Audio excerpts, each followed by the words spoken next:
Bonjour à tous et bienvenue sur boursicoté.com pour cette nouvelle analyse technique Forex, matières premières et Bitcoin avec une paire de devises euro-dollar qui confirme la réorientation haussière de sa dynamique court terme, puisqu'après avoir cassé ici ce point haut des 1.1110, on a marqué donc un plus haut significatif proche des 1.1180 avant de revenir ici sur cette zone qui agit désormais comme support. C'est très net ici sur cette configuration.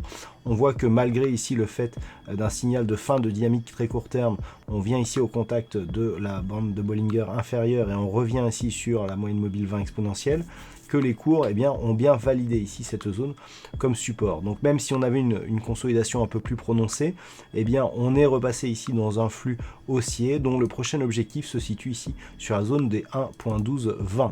Invalidation donc se ferait sur une rupture ici de cette zone des 1.1110.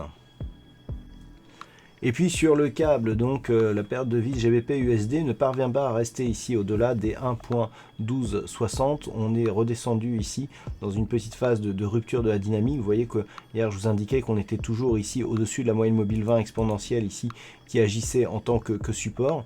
On a perdu ici cette dynamique, les cours reviennent ici au contact quasiment de la moyenne de la bande de Bollinger inférieure, mais surtout la moyenne mobile 20 exponentielle semble agir désormais comme zone de résistance. Alors on a un retournement ici des histogrammes qui nous indique qu'on pourrait bien ici avoir connu la fin de cette dynamique ici de petite consolidation. Si on revient ici sur la vue, je dirais un peu plus globale et que l'on trace les retracements de Fibonacci ici sur la tendance directe, nous avons des retracements ici qui nous indiquent que on est à peine venu tester ici, et encore de loin, le retracement à 23,6% de Fibonacci. Donc tant que l'on est ici entre ces deux zones, c'est-à-dire entre 1.2823 et la zone des 1.3011, qui correspond au plus haut significatif, on est dans une phase de neutralisation, pas encore de retournement. Par contre, sur rupture ici de cette zone, on pourrait viser le prochain retracement ici à 1.2707, mais on resterait dans une tendance globale qui serait haussière. Sur l'or, pas de gros changements, on reste ici dans une phase totalement neutralisée d'un point de vue court terme et même du point de vue moyen terme, puisqu'on a ici la rupture de cette dynamique haussière par cassure ici de son support oblique qui définissait cette tendance. Le support a été validé comme résistance ici, mais depuis, il n'y a pas eu rupture de ce point bas significatif des 1477 $ l'once. On a juste eu cette attaque ici, mais qui a été reprise.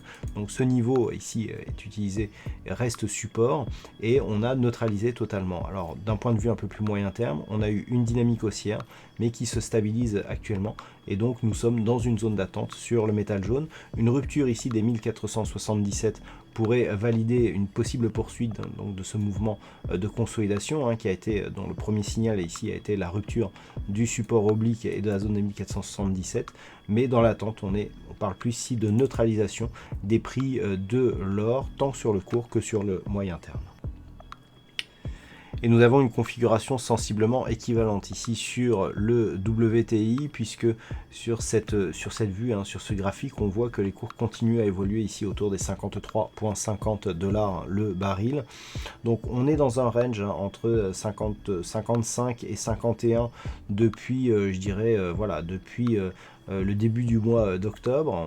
Les précédents avaient été un peu plus volatiles, mais depuis ici que les cours sont retombés, on oscille dans cette zone, et c'est un petit peu comme ce que nous avons sur l'or, à savoir ici une dynamique qui reste un peu plus haussière sur le moyen terme, même si on passe en daily ici, voilà, on peut voir que nous étions ici sur une dynamique plutôt haussière, mais que ça semble se neutraliser d'un point de vue moyen terme.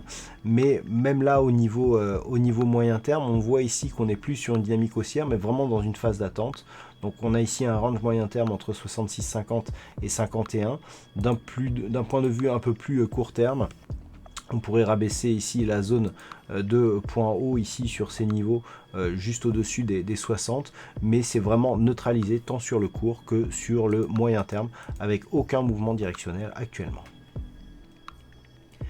Par contre, sur le Bitcoin, ça commence à bouger. Alors, il y a peu, je vous indiquais que nous étions toujours ici dans une phase de consolidation. J'ai pris ici les bases de ma dynamique sur la première impulsion qui a créé donc ce mouvement haussier. On le voit, c'est suite à cette première dynamique qu'on a vraiment constaté qu'on avait une forte dynamique haussière. La moyenne mobile 20 exponentielle ici agissait comme support sur toutes les phases de retracement. Et puis on est venu marquer ce point haut et puis là on a eu le premier signal de consolidation. Donc par rapport à cette dynamique directe, on avait vu que les retracements de Fibonacci donnaient des points assez intéressants. On avait dans un premier temps un triangle qui était quasi symétrique, on avait la cassure de ce triangle qui avait donc invalidé la continuité de cette figure, puisque normalement le triangle symétrique est une figure de continuité. Et donc on avait aussi cassé la zone ici des 8935 $. Mais je vous disais depuis quelques jours que les cours restaient ici sur ce retracement à 61,8% de Fibonacci. C'est très très net ici sur cette phase, on le voit très bien. Et donc je vous disais que tant que l'on était ici au-dessus de cette zone, eh bien on pouvait avoir, même si les probabilités étaient minces, une poursuite du mouvement haussier. Eh bien on vient d'invalider ce scénario puisque le retracement de Fibonacci à 61,8% a été cassé. Donc nous sommes sur une perspective de poursuite du mouvement baissier et c'est donc le tracé ici de cette résistance oblique qui est le plus puissant désormais. Donc on est ici sur une perspective baissière et la rupture ici de cette zone de retracement à 61,8% de Fibonacci nous donne, alors on a deux objectifs possibles. On a une première zone ici intermédiaire qui se situe à 6850 $, mais surtout un possible retour ici sur la zone des 5790 $. Voilà donc ce que l'on peut dire sur cette analyse technique Forex, matières premières et Bitcoin. Passez une bonne soirée, de bons trades. Demain, il y a Trading Live à partir de 13h30 pour les taux de la Banque Centrale Européenne et la dernière intervention de Mario Draghi. Donc je vous donne rendez-vous demain sur la chaîne boursicoté.com et pour toutes les autres analyses techniques du site boursicoté.com.